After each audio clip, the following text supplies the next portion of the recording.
The first video on neuroanatomy. Here let's start with the development of nervous system.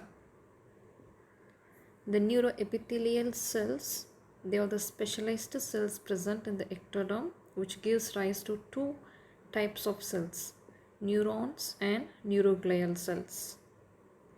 The neurons, they are the nerve impulse cells. They conduct and generate the nerve impulses. Neuroglial cells are the supporting cells. Now before going to the proper development of central nervous system, let's start with the trilaminar germ disc. And we should know this trilaminar germ disc develops by third week of intrauterine life. As the name indicates, it has three layers of germ disc: ectoderm, outer ectoderm, in the middle we have mesoderm, and the innermost layer is the endoderm. And the structure which is present in the midline, which forms the central axis of the embryo, is called the notochord.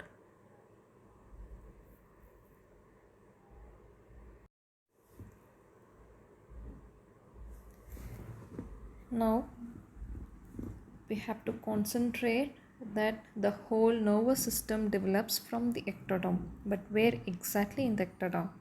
There are few specialized cells present in the ectoderm overlying this notochord in the midline, and these specialized cells are called as neural ectoderm.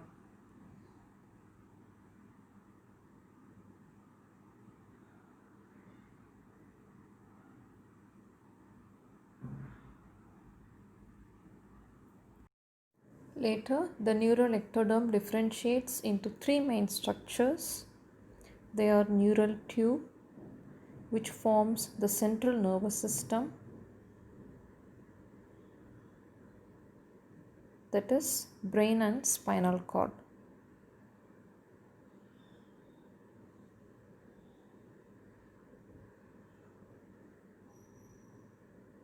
The second structure developed from the neural ectoderm is neural crest cells, and they give rise to most of the peripheral nervous system. And along with the crest cells, we have one more specialized cells called neuroepithelial cells. They are called ectodermal placards, which becomes the nasal placard, otic placard, and the lens placard.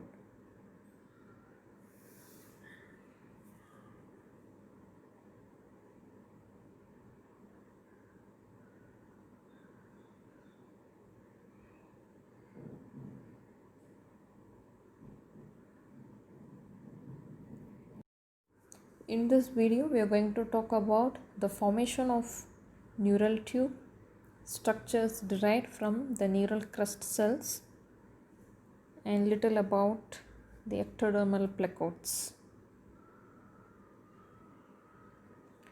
Okay, now what is the formation of neural tube called as? It is called as neurulation. The process of formation of neural tube is called neurulation. So we have certain steps to remember regarding the formation of neural tube. Let's get back to the trilaminar germ disc again.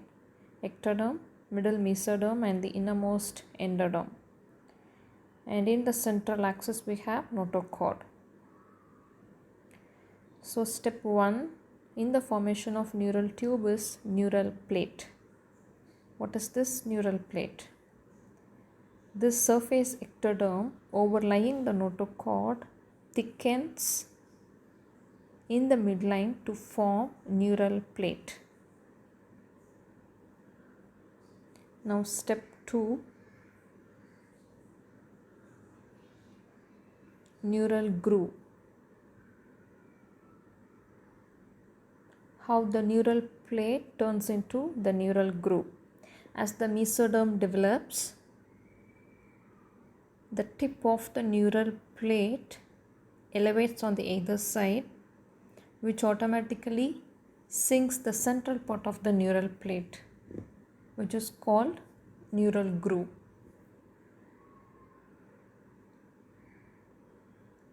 Now how the groove turns into the tube. And these are called as neural fold cells. So when the neural fold gradually migrates towards the midline, the neural groove encloses to form the neural tube. Once the neural tube is formed, it gets detached from the surface ectoderm, and simultaneously the surface ectoderm gets its connection overlying the neural tube. Now the neural tube is formed. Where are the crest cells? How these crest cells are formed? So these neural crest cells are nothing but the cells present at the tip of the neural fold. Those cells initially remain in between the neural tube and the surface ectoderm. Later it comes to lie dorsolaterally on either side of the neural tube. And here is the notochord, and innermost layer is the endoderm. And here what we have to remember is that the neural crest cells do not participate in the formation of neural tube.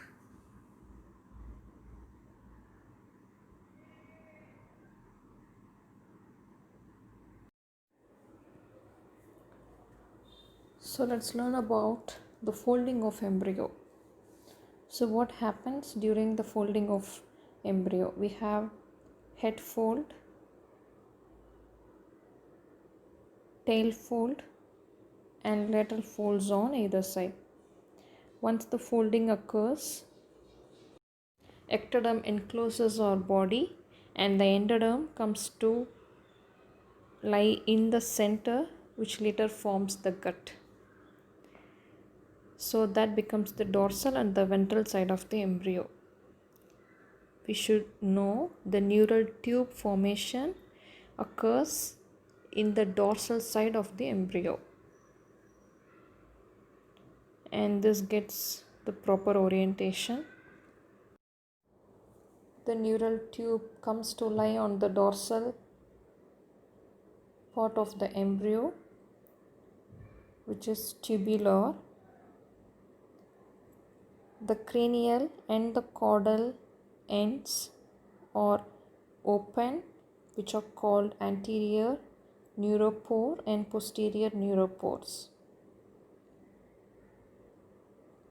Later, the fusion of the two edges extends and eventually the neuropores disappears. Whereas the cranial part of the neural tube gets dilated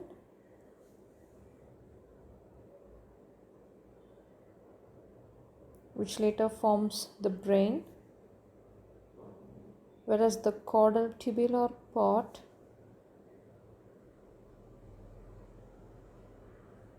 becomes the spinal cord.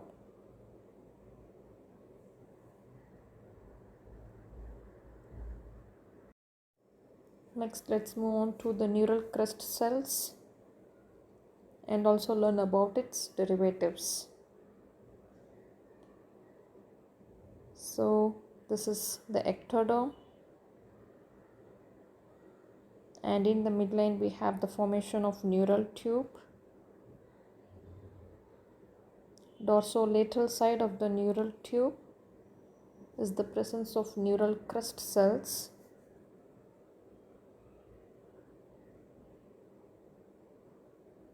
And beneath the neural tube is the notochord, and the innermost layer is the endoderm.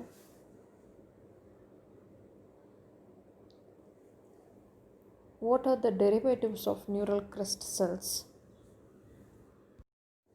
The neural crest cells gives rise to the pigment scales present in the skin called melanoblasts. It also gives rise to ganglionic cells, that is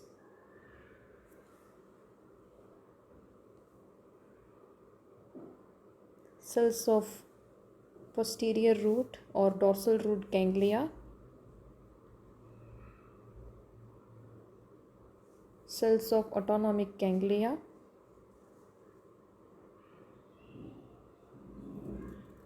and the ganglionic cells of cranial nerves.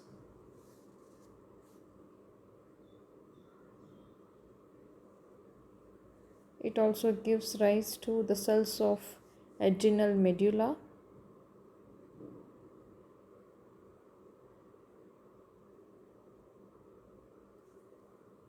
and Schwann cells.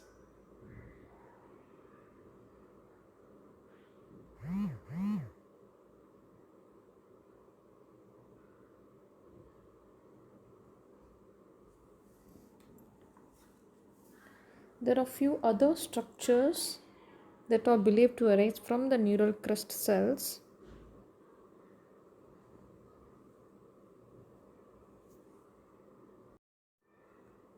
Those are pia mater and arachnoid matter, coverings of brain and spinal cord. In the teeth, it gives rise to mesenchyme of the dental papilla.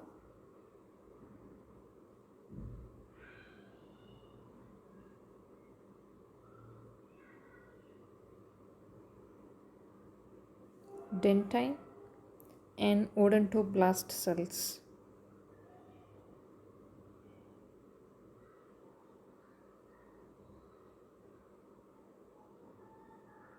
In the face, it gives rise to the bones of the face,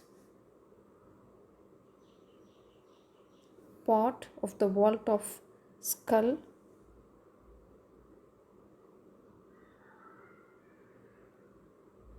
it also gives rise to the dermis, smooth muscle and fat of the face.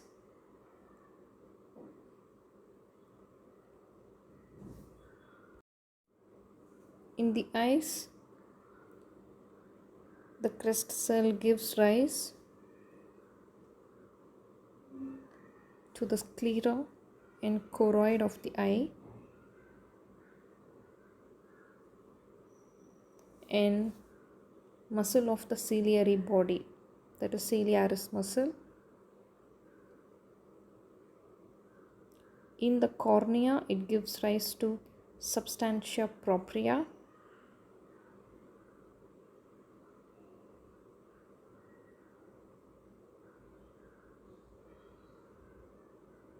And also the posterior epithelium of cornea.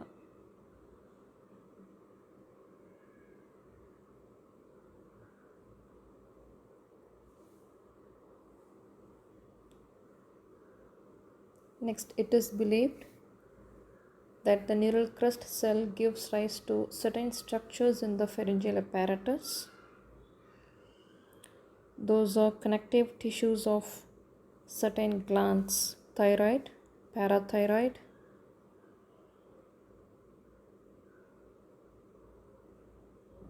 thymus and salivary glands.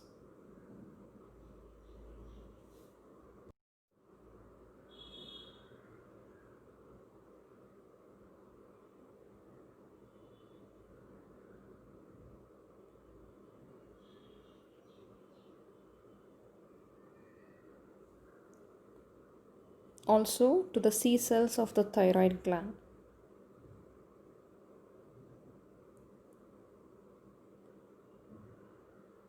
And in the heart, the cardiac semilunar valves.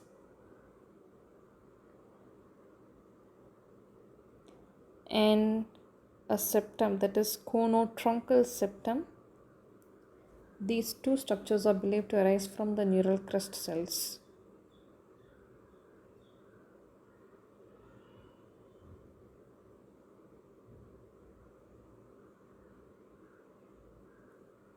And at last, remember the satellite cells of all the sensory ganglia arises from the neural crest cells.